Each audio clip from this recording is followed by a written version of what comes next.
ಚಾ ಕುಡಿತಿ. Hi friends, welcome to my channel. ಎಲ್ಲರೂ ಹೆಂಗಿದ್ದೀರಿ, ಆರಾಮಿದ್ದೀರಿ ಎಂದು ಭಾವಿಸುತ್ತಾ ಇವತ್ತಿನ ವ್ಲಾಗ್ ಸ್ಟಾರ್ಟ್ ಮಾಡ್ತಾ ಇದ್ದೀನಿ.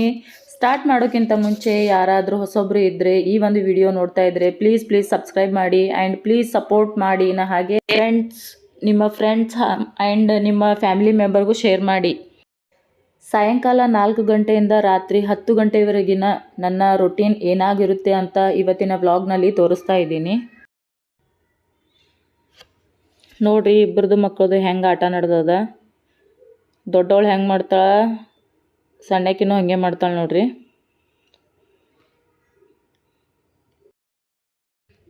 ಸ್ಕೂಲಿನ ಮೇಲೆ ಚಹಾ ಕುಡಿಬೇಕು ಅನ್ನಿಸ್ತಂತ ಮಮ್ಮಿ ಚಹಾ ಬೇಕಂತಂದ್ರು. ಚಹಾ ಇಟ್ಟಿದ್ದ, ಎಲ್ಲರೂ ಕುಡಿಬೇಕಂತಂದು 4 ಗಂಟೆ 5 ಗಂಟೆ ಆಯ್ತಂದ್ರೆ ಚಹಾ ಶುರು.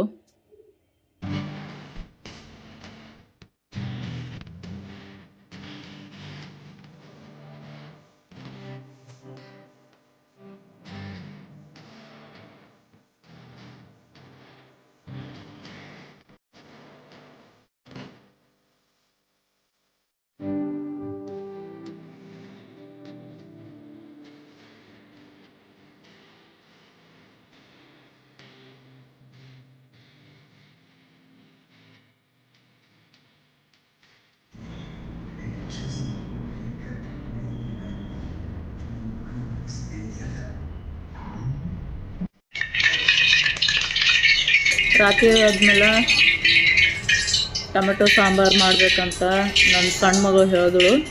ಹಾಗಂತೂ ಮಾಡ್ಲತ್ತಿದ್ದ ನೋಡಿರಿ, ಅನ್ನ ಮತ್ತು ಸಾಂಬಾರು.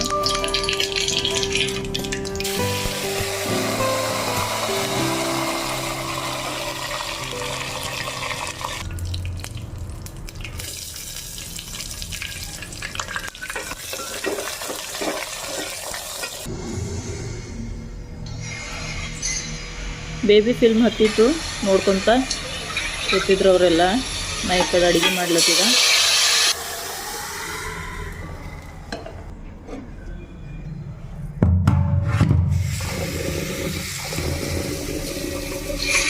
ಯಾವುದೇ ಒಂದು ಕೆಲಸ ಮಾಡಬೇಕಾದ್ರೆ ಪ್ಲ್ಯಾನ್ ಇಂಪಾರ್ಟೆಂಟ್. ಪ್ಲ್ಯಾನಿಂದಲೇ ಮೇನ್ ಏನಾಗ್ತದಂತಂದ್ರೆ ಕಾರ್ಯವನ್ನು ಮುಂದುವರಿಲಿಕ್ಕೆ ಸಾಧ್ಯ ಆಗ್ತದೆ. ಮೇನ್ ಪ್ಲ್ಯಾನೇ ಇರಲಿಲ್ಲ ಅಂದ್ರೆ ಏನೂ ಮಾಡ್ಲಿಕ್ಕಾಗಲ್ಲ. ಸಡನ್ಲಿ ಮಕ್ಕಳು ಇದು ಮಾಡು ಮಮ್ಮಿ ಅದು ಮಾಡು ಮಮ್ಮಿ ಅಂತ ಹೇಳಿದ್ಮೇಲೆ ಏನೂ ಮಾಡ್ಲಿಕ್ಕಾಗಲ್ಲ, ಮಾಡಬೇಕೇ ಆಗ್ತದೆ. ಡಿಕಾಕ್ಷನ್ ಚಹಾ ಮಾಡ್ಲಿಕ್ಕೆ ರೆಡಿ ಮಾಡ್ಲತ್ತಾರ. ಯಾಕಂತಂದ್ರೆ ನಾವು ಮಾಡೋದು ನಾವು ಚಂದ ಮಾಡಲ್ಲ ಅಂತ, ಅದಕ್ಕಂತ ಅವರೇ ಮಾಡ್ಲತ್ತಾರ. 1 ಕಪ್ ಅಷ್ಟು ಯಾರಿಗೂ ಮಾಡಲಾಗ್ಯಾರ, ತಾವೇ ಮಾಡ್ಕೊಂಡು ಕುಡಿಲತ್ತಾರ.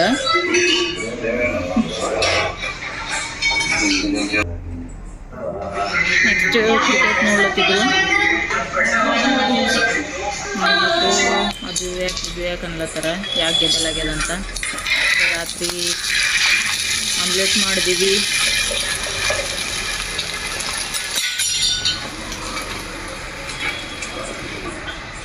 ಎಲ್ರಿಗೂ ಒಂದೊಂದು ಕೊಡ್ತೀನಿ, ನಾ ಮಾಡ್ಕೊಳತ್ತೀನಿ ನೋಡ್ರಿ.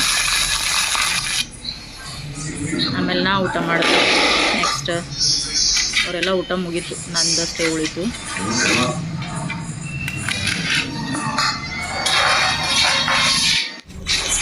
ನೆಕ್ಸ್ಟ್ ಊಟ ಆದಮೇಲೆ ವಾಕ್ ಮಾಡ್ಲತ್ತಿದ್ದೇವೆ ಹೊರಗೆ.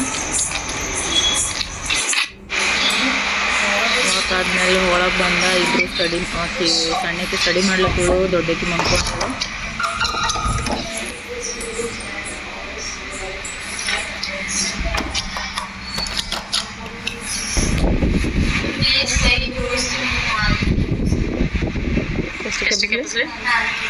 ನಾಲ್ಕು ಗಂಟೆಗೆ ಎಬ್ಬಿಸ್ಬೇಕಂತ ಹೇಳತ್ತ. ಓದ್ಲಿಕ್ಕೆ ಎಕ್ಸಾಮ್ ನಡೆದವ, 2 ದಿವಸ ಆಯಿತು. 3ನೇದು. ಪ್ಲೀಸ್ ಎಲ್ಲರೂ ಸಬ್ಸ್ಕ್ರೈಬ್ ಮಾಡಿ. ಬಾಯ್, ಗುಡ್ ನೈಟ್.